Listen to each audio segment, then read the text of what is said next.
সুন্দরী বচন ধর্ম মরে বিকল হই নবী রূপ দেখি তোমারে তোমার সমান রূপ ত্রিভুবন নয় কোন জন্য জগতের ছাড়ি যদি অধিকার কোন সাইডে ছাড়ি ওদের হইব মেদে দোষ অধিকারী ছাড়িব পার্বতী সঙ্গ আর তোমার সঙ্গ হবে অর্ধাঙ্গ এসো নদী এসো তো মশাকে এসো নন্দিনী, আমার রূপ দেখে পাগল হয়ে গেল। এসো নন্দিনী, নন্দিনী, এসো।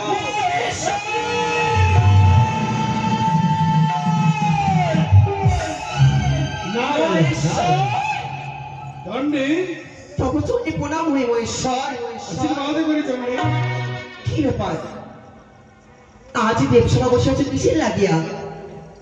সকলে দেবতাকে নিমন্ত্রণ করেছ, কিন্তু নিমন্ত্রণ করেন এই চণ্ডীকে।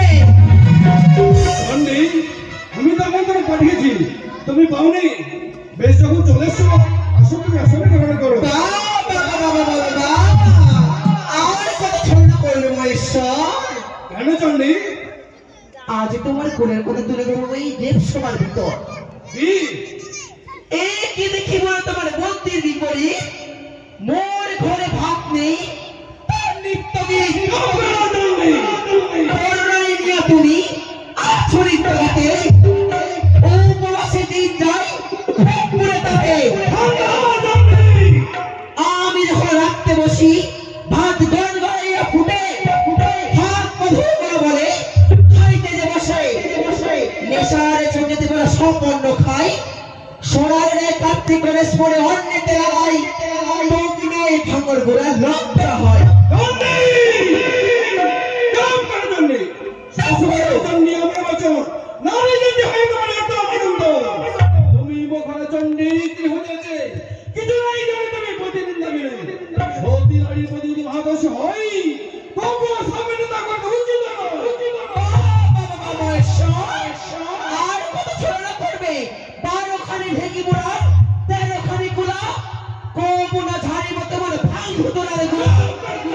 ভাই হুতলা ঝাড়িব আর সেটা বলি, আমার ঘরে আসলে বুড়া পড়াইব চুল নারী। বাপ ছলে পড়ে বুড়া, আর উপরে রুদ্রাক্ষের মালা। এই জন্য সর্বদেব দেবে বলে তোমায় পাগলা ভোলা। গঙ্গা দুর্গাকে তুমি দেবে বনবাস, আর বড় নারী নিয়ে তুমি করবে গিয়ে বাস। মিথ্যে কথা হস্ত সন্ধান নেই। তোমার পিতা হিমালয় সর্বে বসলাম, কিন্তু তোমার বাচ্চাকে নাহি তো তোমার মরাই। আর নাহি গো লাজ, তোমার লাজ কি? তুমি হচ্ছে সেই বাপের নিচি। চুপ করো। ও তুমি কারি প্রেমে স্বামী, মত হইলে তুমি ভুলে গেলে শুধু।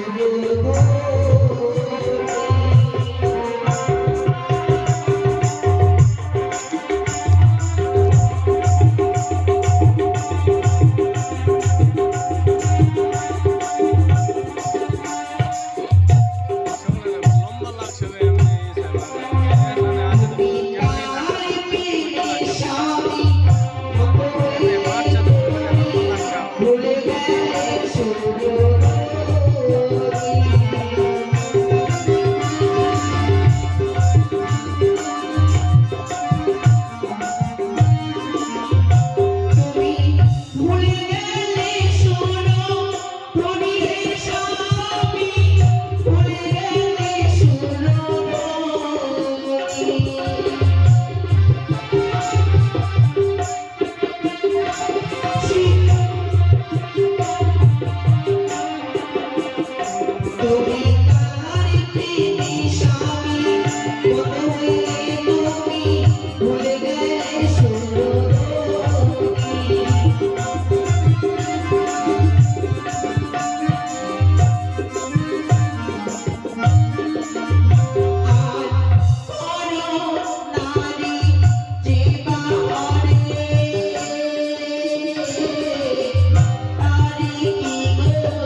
পরনারী নিয়ে তুমি করে লিপ্ত হয়ে তোমার লজ্জা লাগে না? কান্তি কান্ত হও কান্তি বেশ। বলের কন্যা তুমি নবদুর্গাবতী শতদল করে আমি বলি তুমি কত বড় সতী কান্ত হও ঈশ্বর, কোথায় গেছিল তুমি? স্বেচ্ছায় বেরিয়ে এসো, নাহলে তোমার নিকট এই ত্রিশূল আঘাত। দাঁড়াও মা গো, আমি কোনো নটরি নই, আমি হচ্ছি জনম দুঃখিনী অভাগিনী। তুমি যদি আমার সঙ্গে শর্ত করো, এক এক করে আমার নিজের দুঃখের কাহিনী তোমার কাছে প্রকাশ করিব। বেশ, আমি তো সে সত্য করলাম। আমি বলি সচন দিই আমার বচন নর্তকে বিদায় করো দেয়া কিছু ধন তবু দাদু, আমি ধরে চাই না, তাই আমার একটু শুনতে চাও দুঃখের কাহিনী দেবী গো। বলো। জয়ী মা দুর্গা, মা গো দুর্গা, এবং তরুণী তুমি জগতের মাতা, মা গো দুর্গা, দেবী দুর্গা, এবং তরুণী তুমি গণেশের মাতা।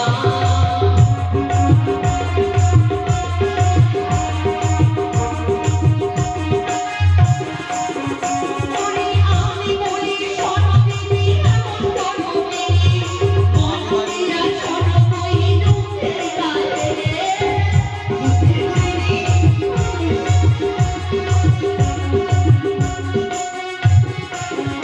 অবৈতবংশী জনই আমার মায়ের কুমারী, বলে রাজা পিতা বলি উষা নামে করি, মা দুর্গা, দেবী দুর্গা, জগত জননী তুমি গণেশের মাতা।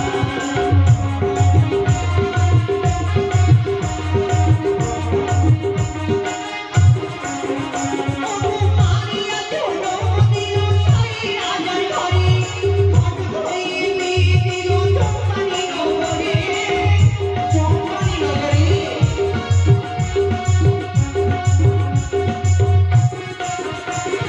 শ্বশুর শাশুড়িরা ছিল বাপর ঘরে, সেই সময় জম ছিল পদ্মনারী নামে, মা গো দুর্গা, দেবী দুর্গা, জগত জননী তুমি জগতের মাতা, মা গো দুর্গা, দেবী দুর্গা, জগত জননী তুমি জগতের মাতা। মাগো, দৈত্য বংশে জন্ম আমার বাণীর উপমানী, বলি রাজা পিতা মনুষ্য নাম ধরি, মারিয়া জন্ম দিল পদ্মাবতী সাই রাজার ঘরে, ঘটক হয়ে বিয়ে দিল চম্পানি নগরে, শ্বশুর শাশুড়ি রাখে রহবাসরি ঘরে, সেই সময় জম ছিল পদ্মার কালে নাগি, সেই চলে উপবাসী ভাসিলাম সাগরে, 6 মাস 6 দিনে ভেসেলাম এই দেবতা নগরী। বেশ, তুমি কোনো চিন্তা করবে না, তোমার স্বামী প্রাণদানের ব্যবস্থা আমরা সকল দেবগণই করবো। মনে শান্ত হও তুমি বুঝতে পারলে তো সেই নটিন নহে সে সাইরে ছাড়ি স্বামীও মানেছে পদ্মা কুমারী তাই মৃত স্বামী ভাসিয়াল সাগরের জলে খুঁজে প্রচার হবে মহেশ্বর, হ্যাঁ বলো মস্তক কাটিয়া পুজিল রাবণ, হ্যাঁ নরবণ বিয়াছিল কিসের কারণ? আর একটি ভক্ত ছিল মোর জগত বাধারে, তার এই বিনাশ করে দেবী পুত্রীদের শিকারিয়ে, হ্যাঁ তুমি যমদের কন্যা পরম সুন্দরী, হ্যাঁ নবয়সে পদ্মাবতী তাহারে করে নারী, না চাই ধন্য না চাই শাসন, ওই পদ্মাবতীকে দেখে বোঝাও কারণ। তুমি ক্ষান্ত হও আসনে গ্রহণ করো তার ব্যবস্থা আমি করছি কোথায় ভাগে বলো